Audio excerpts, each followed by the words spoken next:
Nagkatapok ang mga taga-suporta sa pamilyang Duterte sa gawas sa balay ni kanhi Pangulong Rodrigo Duterte sa Davao City. Human migula ang impormasyong nakatakda matud pa kining i-raid sa otoridad. Ang detalye sa report ni Argil Relator live. Argil. Sara ni abot sab si Mayor Sebastian Basi Duterte humangin na dawat ang impormasyon. Apan gipaklaro sa Police Regional Office 11 ng Davao City Police Office nga wala matud pay himuon nga pagsilbi og search warrant o pag-raid sa balay sa mga Duterte. Dunay mga abogado sa mga Duterte nga nakapwesto gawas sa balay ni kanhi Pangulong Rodrigo Duterte dihang gisubay sa GMA Regional TV 1 Mindanao. Human migula ang impormasyon nga plano matud pa nga i-raid kini sa otoridad. Pagkagabi, nag-anam-anam na og pangabot ang mga barangay kapitan ug mga taga-suporta sa pamilyang Duterte.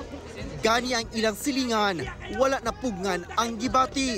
Musulod pa sila, walay tao niya, wala sila digong tao lang. I-search, kita ilang i-serve diyan buwan, set warrant. Eh magtanim na po sila diha. Magtanim na po sila bala.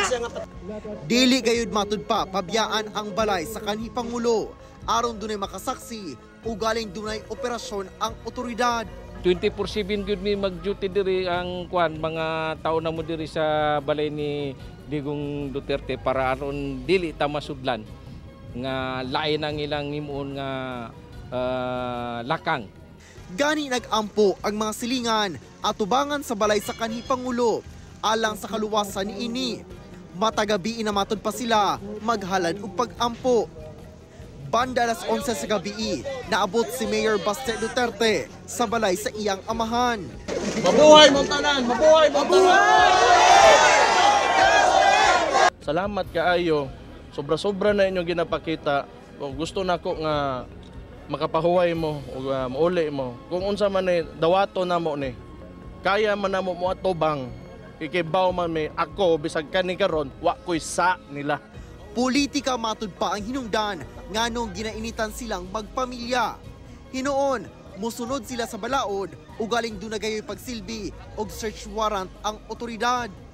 Suot sila, gusto sila mo tanaw ana. Na ko'y respeto sa trabaho sa polis. Ang problema diha wa ko'y salig sa liderato nato karon.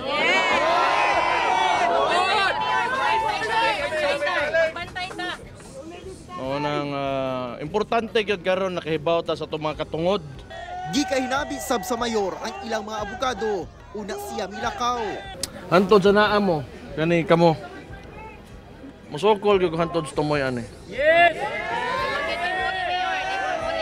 Apan sumala sa kapulisan, walay kamatuuran ang nagkatag nga impormasyon labot sa giingong pagsilbi og search warrant sa balay ni kanhi Pangulong Duterte. Wala pong katotohanan na merong gagawing raid sa bahay ni FPRRD or sa kanyang mga anak. Fake news po ang lumalabas ngayon sa social media. Gipaklaro sab sa Davao Police nga walay gi-pull out nga police security sa balay sa kanhi Pangulo. Wala gi-pull out, wala gi-recall ang mga PNP personnel nga ato ang gi-deploy sa balay sa atong former president. Nalang sila sa area sir na sa kanto, and as per information nato gikan sa atong operation, nara sila sa area. So wala sila mismo doon sa mga tao kay ato lang pong irespeto ang mga tao nga naadinha.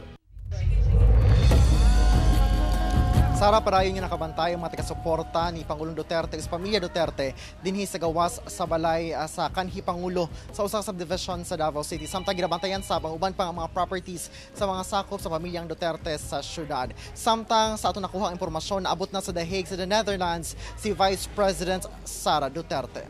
Sara. Okay, dagang salamat, Argil Relator.